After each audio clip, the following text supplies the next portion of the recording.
Hello, everyone. Today I'm joined by two creative forces shaping global Black culture through art and innovation. Gia Hamilton is the executive director of the New Orleans African American Museum, and Vince Fraser is a renowned digital artist known for blending Afrofuturism, storytelling, and immersive technology to reimagine the Black experience. How are you both doing today? Doing Brilliant. well. Well, Yeah, excited for this conversation. Likewise. So yeah, Gia, let's start with you since ladies first. Let me know regarding the role of art today. Like, how are you thinking about the current moment or this current moment for artists and art institutions, especially given the political and cultural shifts in the US? I feel like that's such a good question, and I'd have to broaden it a bit because I think for the diaspora and for Black people, art for art's sake is a concept that really isn't inherently our concept of art making and culture. Hmm. Art is a part of everyday life. It provides a variety of different things to community. It helps build and shape community. It documents what's happening in community. Art making is one of the elements of culture. It's one of the things that builds and creates culture and helps to sustain culture.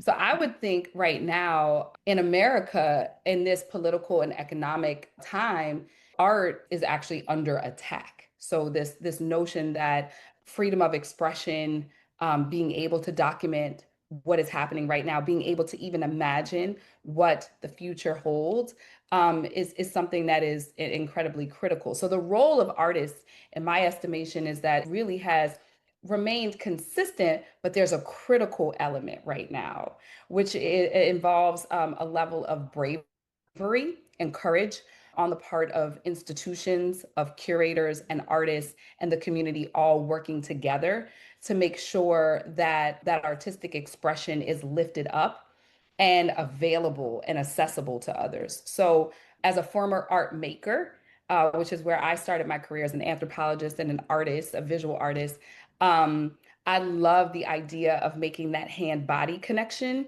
of making things and touching things. So, I still love that and still collect things and make things for myself. But in my role at the African American Museum, I'm the chief curator. And in addition to the executive director, but as the curator, really, I think my role is as a steward and as a person who is here to care for artists, the things that they make in community. And so it's about sort of interweaving that and creating moments for our community, our artists, and the work that they make to all be in conversation. And so it's been such an incredible pleasure to meet Vince, to encounter his work, and then have almost a 2 year relationship of getting to know him as a person and as an artist. And Vince, could you tell us a little bit more about your background and, your current body of work and the themes you're exploring? yeah, so basically, I've been in creative industry for about 30 years. I started out as an interior designer, which is what I studied in London, got my degree, came out of university, a bit disillusioned, if I'm honest. Thought I was going to get a job straight away, but it didn't happen, and it took me a few years to realize why, as you can imagine. But yeah, I came out of college, worked for an American company actually in London called Gensler Architects. Didn't particularly like it; it was very mundane work, and then basically left my job and started freelancing as an illustrator. And that was at the transitional time when analog was going to digital, which was sort of like the 90s, the sort of mid late 90s. And yeah, I basically started freelancing, and that was 20 plus years ago. I haven't really looked back. I've worked in many sort of different industries and yeah, gone full circle. So I've gone from being a designer to an artist, and now I'm kind of in the middle, so to speak. So I don't really like to be sort of labelled as either, if I'm honest. But yeah, in terms of the actual exhibition, the exhibition itself is it's a celebration of New Orleans culture. You know, specifically dedicated to the Black, Mask, and Indians community. I was lucky enough, fortunate enough to experience it firsthand by meeting some of the prominent figures. You know, like Big Chief Shaka Zulu, and Big Chief Demon Melakon, and I just found the whole culture really memorized. It just, yeah, I just really loved it. And yeah, the exhibition itself, it kind of focuses on reimagining these traditions through African surreal mythological characters using the latest technology. I'm sort of using a lot of AI technology, which I've been experimenting a lot with for the past 5 or so years. And I tend to sort of incorporate that process within my workflow. So it's really sort of about capturing the essence of the history behind the culture.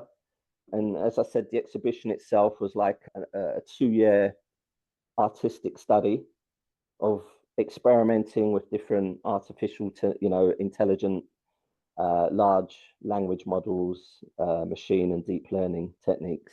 So yeah, that's basically what the exhibition is about. Interesting. And Gia, this is a question for you also. How do you see technology shaping new possibilities for both, curators and artists? So you could answer from a curator point of view, and Vince, if you could answer from an artist point of view, that'd be great. Oh, you're on mute, Gia. I'll say working with Vince, I mean, I feel like this challenged my entire paradigm.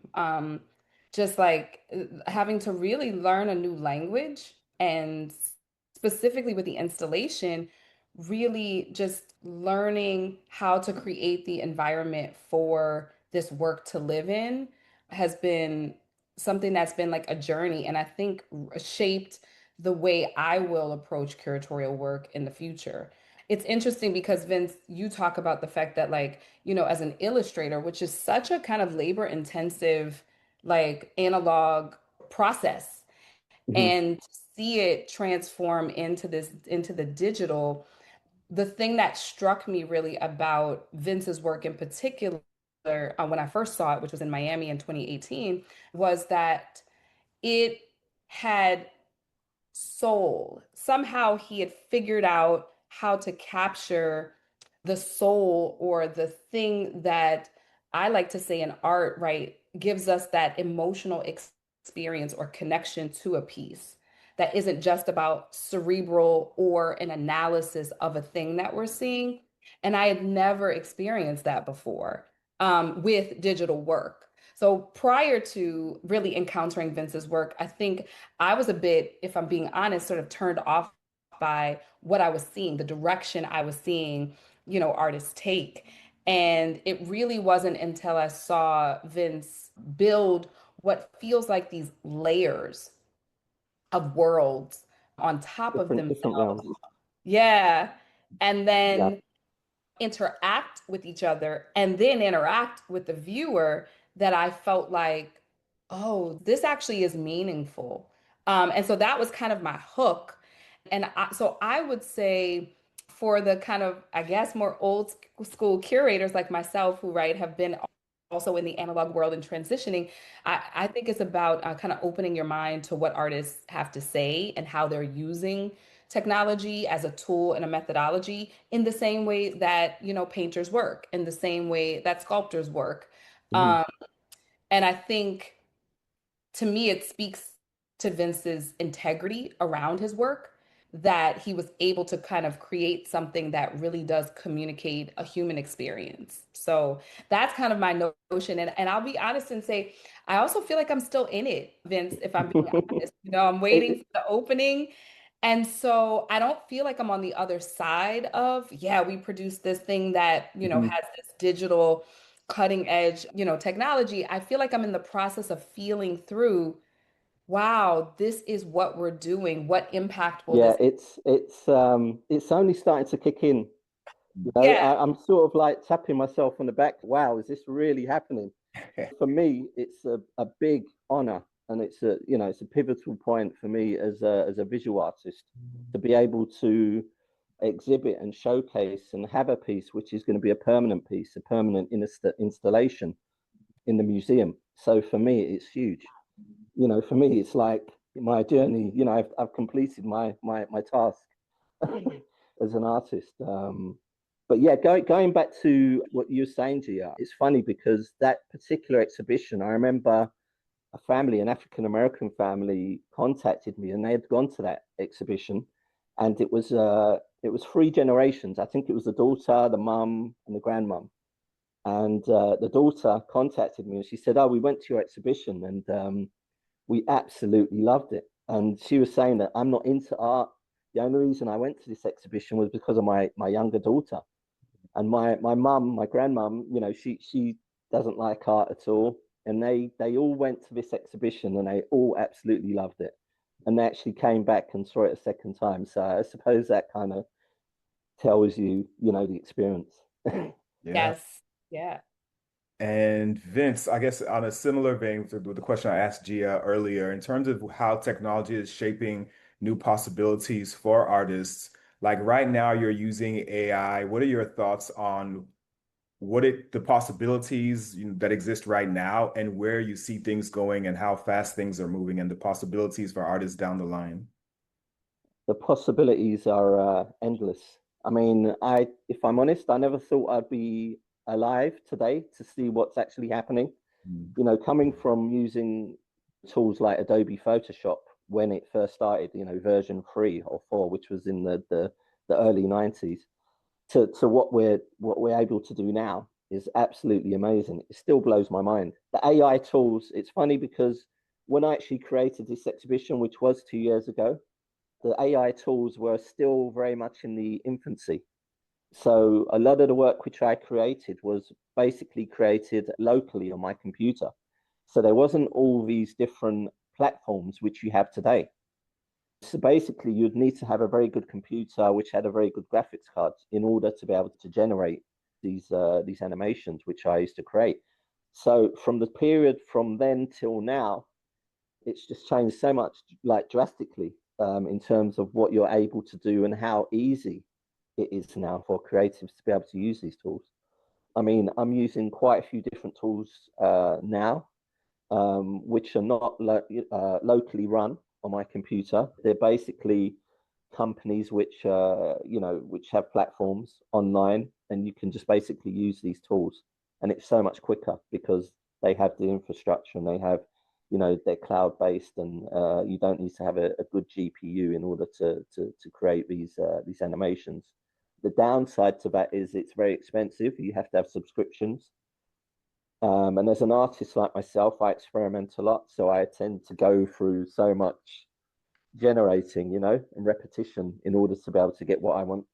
So I suppose that's the downside to it. But in terms of the actual tools itself, it's just mind blowing. Over the last 6 months, the whole scene is just completely crazy. I mean, I've been keeping up with it for the past 5 years, and I feel like I've just got to the period now where it's very, very difficult to be able to keep up with what's actually happening. So I've taken a little step back, reanalyzed what I'm doing, and only focusing on the tools which I feel are valuable to what I do as an artist. And how do you maintain like consistency across like the different images that you're creating? Because I've seen like sometimes with AI, you could say, show me an orange, and it gives you one image, and you say, show me an orange again, and it shows you a different, type of orange. You do that 10 times and there's 10 different oranges. So how do you maintain consistency and images that are aligned with your brand and the message that you want to put out? Yeah, I mean, again, I mean, at the moment, you know, you do actually have these tools which can create consistent characters, consistent images. Back when I was doing it, I was creating, how I used to work was I would be going out generating videos. I'll be taking videos on a camera or whatever. And then from that, I would create my own stuff, which I would run locally on my computer, which in many respects is the best way to do it because a lot of these companies now, when you use the platform, they have your data. Whereas if you create your own stuff on your own computer, all of that is your own data and no one else can see that. So yeah, it's just really down to how you work, different types of workflows. As you know, as an artist like myself, I use various different workflows to be able to create what I'm looking for. Got it. And Gia, this is a question for you. How does Afrofuturism inform your curatorial vision for the museum, and what does it mean for you to, create the future?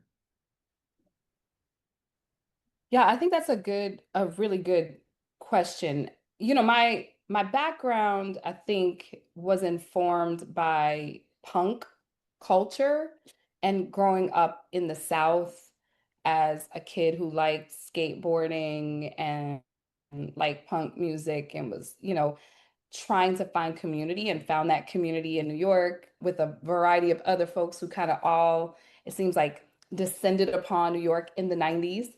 And there was a message, I think, that we were all trying to communicate. One was that there was a dissatisfaction with what was as Black people and as young Black creatives.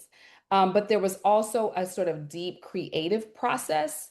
And I think the tension between those two things created these notions of what do we want to be? What can we be? And also this kind of unexplainable understanding being in the diaspora that like time and space operate very differently, right? That we actually get to go into our own DNA, our own, generational thinking and being, and take things from the past and call up things from the past and utilize those things, that those are tools as well. And so for me, personally, as a curator, what has really been interesting in the industry is that my process is not a highly intellectualized process. I am a researcher, but I prefer field work. So I like to be in environments. That's that anthropologist. Stories to me are extremely meaningful data points.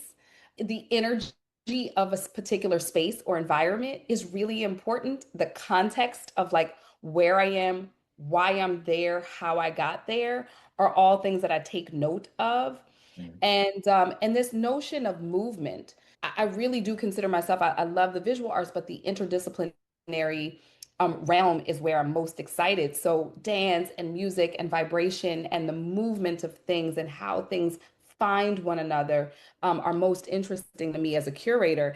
And so Afrofuturism as a kind of train of thought felt like it was the most in sync and in alignment with the questions that I had, the kind of thesis statements I wanted to make, and the kind of world I wanted to help set up the framework for. Because I think that's kind of what I'm doing, right? I think the artists are the creators of the world, and kind of my job is to create those foundations and the opportunities for those worlds to come together. Mm. Sometimes they collide, sometimes they dance, sometimes they talk to one another. All of it, I think, is beautiful and relevant and important.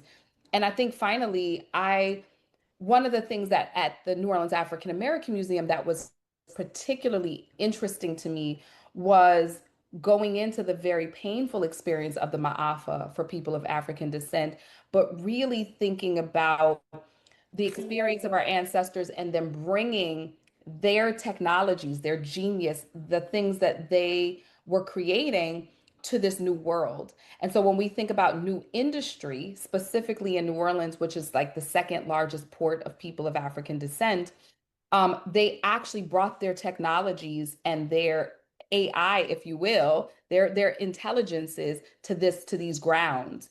And so I was able to really, through a series of downloads, right, through all of these different experiences, begin to kind of formulate a generalized thesis for the museum, which was that we believe that our African ancestors brought their technology here, brought their ashe here, Mm. and were able to implant them in the work that they did. And because there was a lot of reverence for the culture, and because they were able to be strategic in how they embedded that into the various aspects of life, New Orleans still feels distinctly different than other cities and other places in the United States of America. It's still a vortex of the essence that our ancestors brought here. And so for me, that was like, well, what better way to introduce Afrofuturism to our visitors than to really also engage them in the history of this place and why we think this is a special portal and gateway for information, for connection, and for creativity. Mm. And speaking of the museum being the important institution that it is, what does meaningful support look like right now for this institution? I so appreciate that question. I'm first going to say pay artists, don't negotiate with artists, pay them. And that's just a separate side note. I firmly believe in that. If you can't afford something, that's fine, but pay artists because they're important. And especially right now, we need them to continue to be able to do their work. At the New Orleans African American Museum, and Tony, you and I, we've talked about this before because we are not new to each other.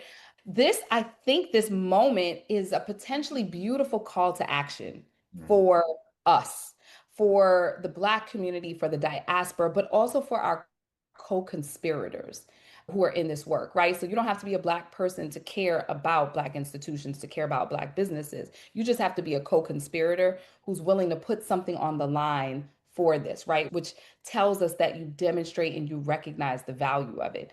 African American culture is the largest export of America. And so we know that it's important. We know it's valuable, right? The rest of the world recognizes it as such.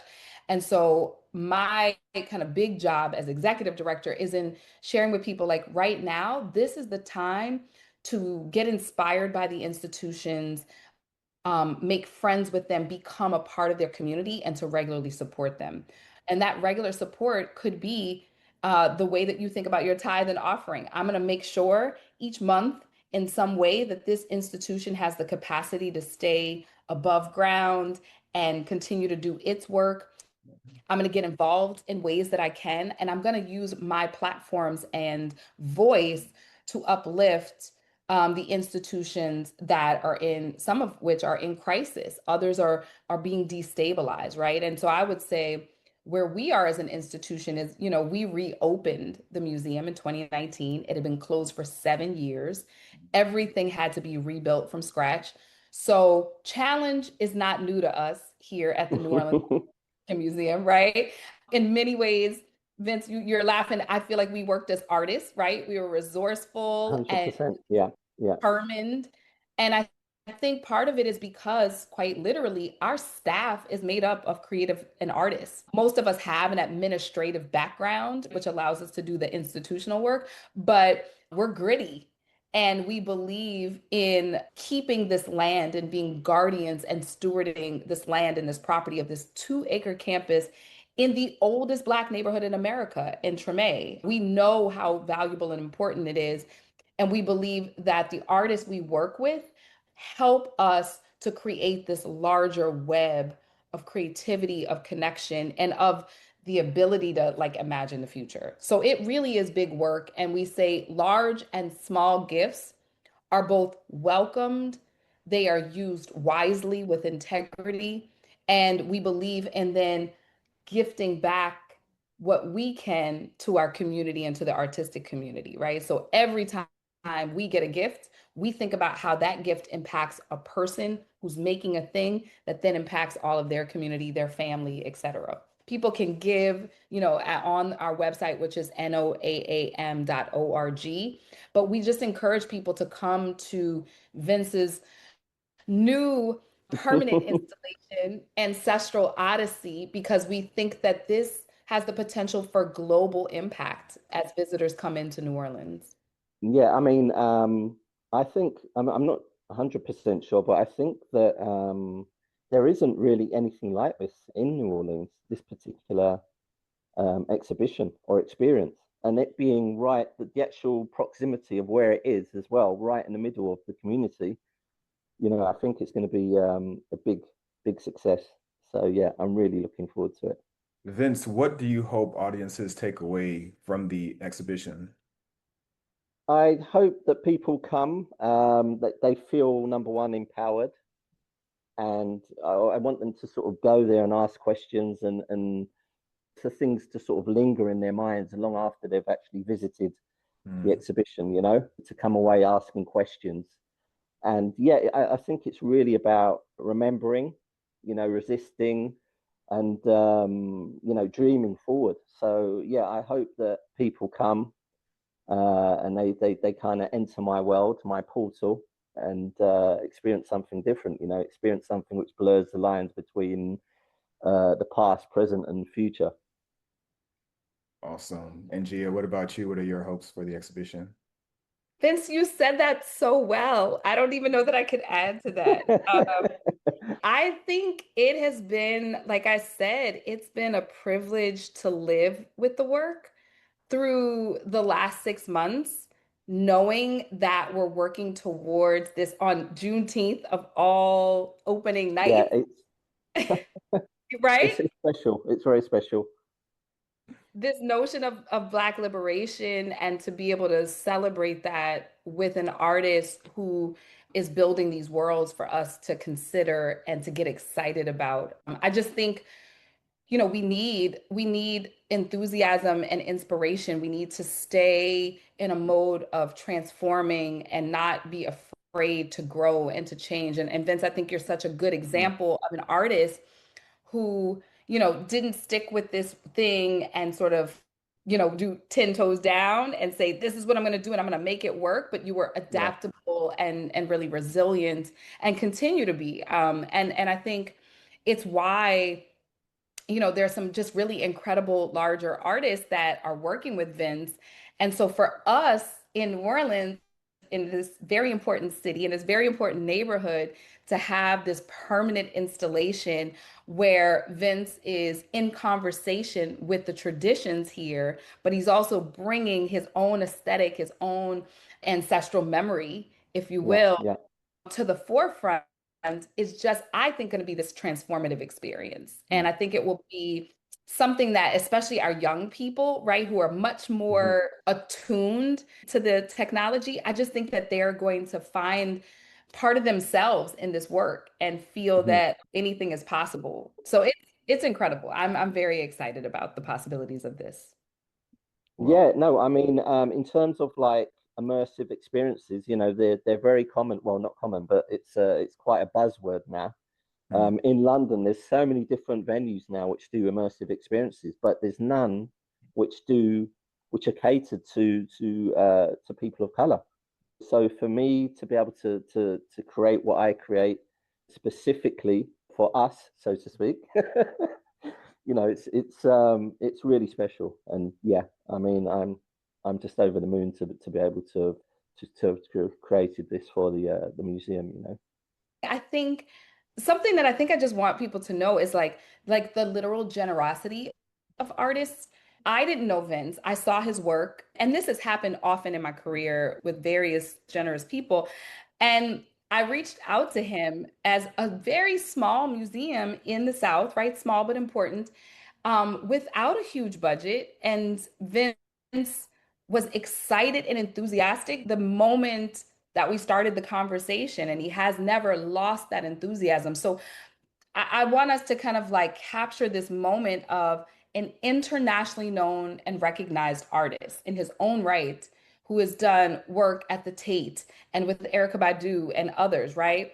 Saying yes to a museum that was in the middle of rebuilding itself, mm, and to see that vision and to make that connection and to be willing to go through that process it's incredibly generous. And so we want our viewers and the fans of Vince, who I think are growing by the day, to know that this notion of reciprocity exists. And I want to name it because that's really what this has been. It's been a beautiful, I think, constant dance between what the artist needs, what the institution needs, and how we create something overall that benefits everyone. Vince, that is just a testament to just your skill, your talent, but truly your integrity and your character as mm. an artist. Thank you. Thank you. Shout out to Vince. Well, thank you both again for your time. Definitely appreciate it. We'll include all the details for the event in the notes, including Instagrams and emails and whatnot. Everyone go check out the events if you're in the area, and if you're not, come through, go check out the work. And thank you both again so much. Thank you. Thank Yeah. Take care. Take care.